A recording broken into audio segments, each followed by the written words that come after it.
রিতা, এখনো ঘুমাওনি? এই তো এই ঘুমিয়ে পড়বো।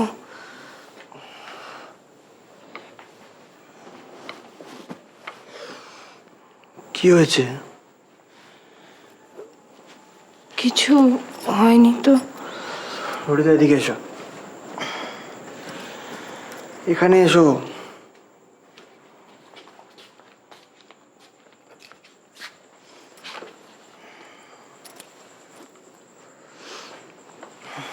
কি হয়েছে বলো আমাকে।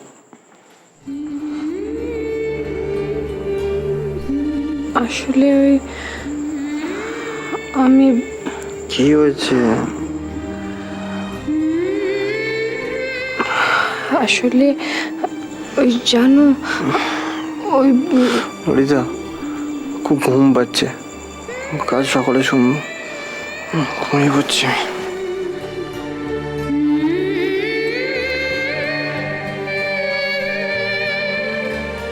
আচ্ছা ঈশান, আমি কি কোনো অনুচিত কাজ করতে পারি?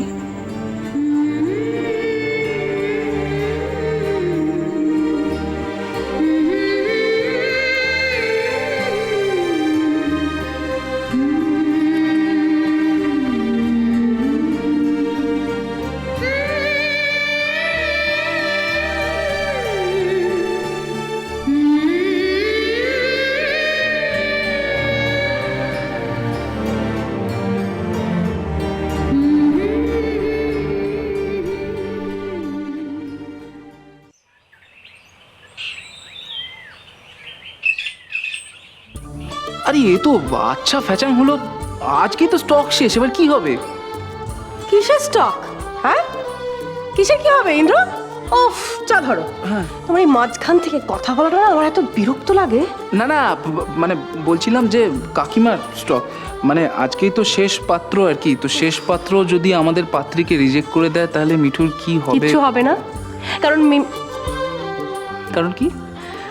না না, মানে দেশে কি পাত্র কম পড়ে আছে নাকি?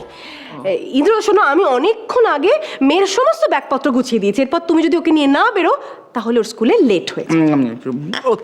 বাই দ্য ওয়ে, রজনী, আচ্ছা কালকে তুমি কোথায় গিয়েছিলে? কখন? আরে যখন মিঠুকে দেখতে এসেছিল পাত্রপক্ষ, আমি তখন ফোন করেছিলাম দুবার, বাড়িতে কেউ বলতে পারলো না আমাকে তুমি কোথায়। স্যার আপনি বিশ্বাস করুন, আমি যা বলছি আমি একদম ঠিক বলছি, কোনোটা আমার মনের ভুল না। আমি আমার হাজব্যান্ডকে দেখেছি, আমি আমার হাজব্যান্ডকে আর একটা মহিলার সাথে দেখেছি। এই তো দেখুন আমার কাছে আছে ওদের ছবি। আচ্ছা, উনি তো অনেক দিন ধরে নিরুদ্দেশ, আর একজন প্রাপ্তবয়স্ক মানুষ যখন নিজের ইচ্ছায় নিরুদ্দেশ হয়ে যায় তখন তাকে খুঁজে বের করাটা ভীষণ মুশকিল। কি হলো রজনী? ইন্দ্র, কয়েকদিন ধরে তোমাকে আমি কথাটা বলবো ভাবছিলাম। দিদি ভাইয়ের ধারণা কনিষ্কদা আশেপাশে আছে, কিন্তু বাড়িতে ফিরতে পারছে না। কি? হ্যাঁ, আর সেই জন্যই আমরা কাল পুলিশে গিয়েছিলাম খবর দিতে। কি বলছোটা কি তুমি? হ্যাঁ ইন্দ্র, তুমি জানো কয়েকদিন আগেই দিদিভাই রাস্তায় কনিষ্কদাকে দেখেছে।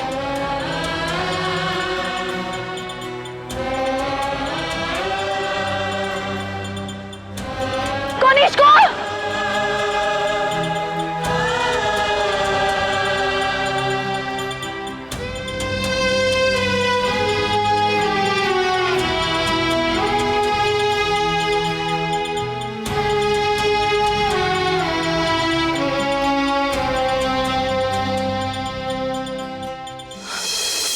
কি মাথা খারাপ হয়ে গেছে না নিজেকে শার্লক হোমস মনে করছো? স্ট্রেট একেবারে থানা পুলিশ। হ্যাঁ রজনী, ইউ হ্যাভ টু আন্ডারস্ট্যান্ড, এখন তোমার দিদিভাইয়ের পাশে দাঁড়ানো উচিত, ঠান্ডা মাথায় দিদিভাইকে বোঝানো উচিত, কারণ ও যেগুলো ভাবছে এগুলো সব কিন্তু ওর মনের ভুল।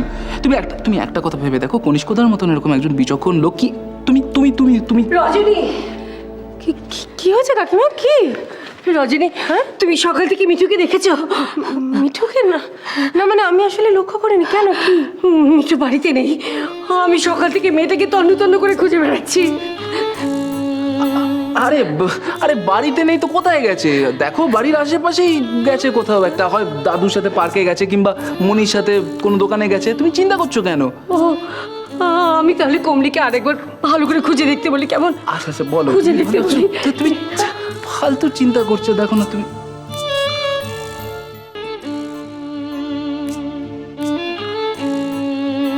কি ব্যাপার? এদিকে আমি। হ্যাঁ হ্যাঁ বলো। তুমি কিছু লুকোচ্ছো আবার না? ব্যাগ ও দেরি হয়ে তুমি জানো যে কোথায় গেছে মিঠু?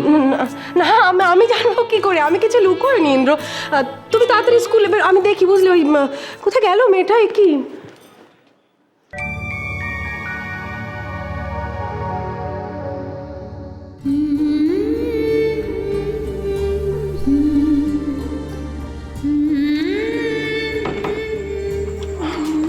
ললিতা, ড্রয়ার থেকে 500 টাকা বের করে দাও না, স্কুটারে পেট্রোল ভরাতে হবে আজকে।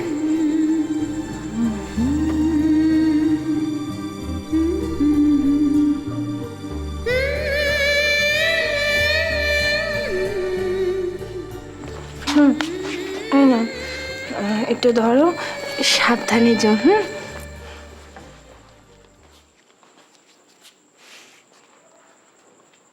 ললিতা, কি হয়েছে? কি 500 টাকা? মানে? আমি তোমার কাছ থেকে 500 টাকা চেয়েছি। আরে বাবা, একবার ঠিক করে বলবে তো, আমি ললিতা, করে দিচ্ছি। আমার সত্যি কথা বলো, ব্যাপারটা কি? ব্যাপার? কিসের ব্যাপার বলো? আমি কাল রাত্রেও দেখেছি তুমি টেনশনে ছিলে। কি হয়েছে বলো আমাকে? আরে বাবা, তুমি আবার কোনো গন্ডগোল করেছো? কি করেছো আমাকে বলো, কি করেছো? গন্ডগোল? আমি তো কাল রাতে ও নতুন বৌদি,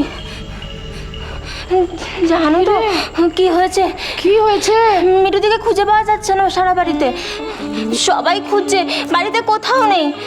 কোথাও নেই? খুঁজে পাওয়া যাচ্ছে না মানে? হ্যাঁ ছাদে দেখ, বাথরুমে দেখেছিস? সব জায়গায় দেখেছি। ও নতুন বৌদি, সবাই খুব দুশ্চিন্তা করছে, কেউ খুঁজে পাচ্ছে না। সবাই খুব দুশ্চিন্তা করছে। বলছি যতক্ষণ আমরা খুঁজবো ততক্ষণ তো খুঁজে পাবোই না। চল আমরা খুঁজি। বাবা মিঠু, ললিতা, হ্যাঁ তাড়াতাড়ি বলে ফেলো, আমায় গিয়ে মিঠুকে খুঁজতে হবে। মিঠুকে খুঁজে পাওয়া যাচ্ছে না মানেটা কি? মানে? আরে তুমি আমার দিকে এইভাবে দেখছো কেন? আচ্ছা কি মুশকিল, খুঁজে পাওয়া যাচ্ছে না তো? তো আমি কি করে জানবো কোথায় আছে? পুমলি তো এখন এসে বললো। তুমি যতটা জানো আমিও তো ততটাই জানি। আর আমরা যদি গিয়ে না খুঁজি তাহলে কি করে খুঁজে পাবো? আমার সঙ্গে মিঠুকে খুঁজছি। হ্যাঁ তুমিও খোঁজো মিঠু।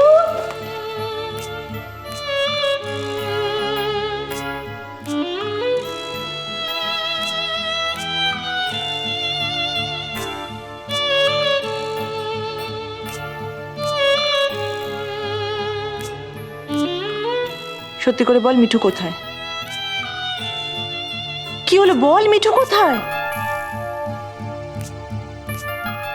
নিশ্চয়ই কেউ ওকে কুবুদ্ধি জুগিয়েছে, কেউ ওকে উস্কানি দিয়েছে। তুমি কি আমাদের বাড়ির কাউকে ললিতা, তুই জানিস মিঠু কোথায়? জানিস? অ্যাকচুয়ালি বড় মা, আমি জানি। ও গো বধূ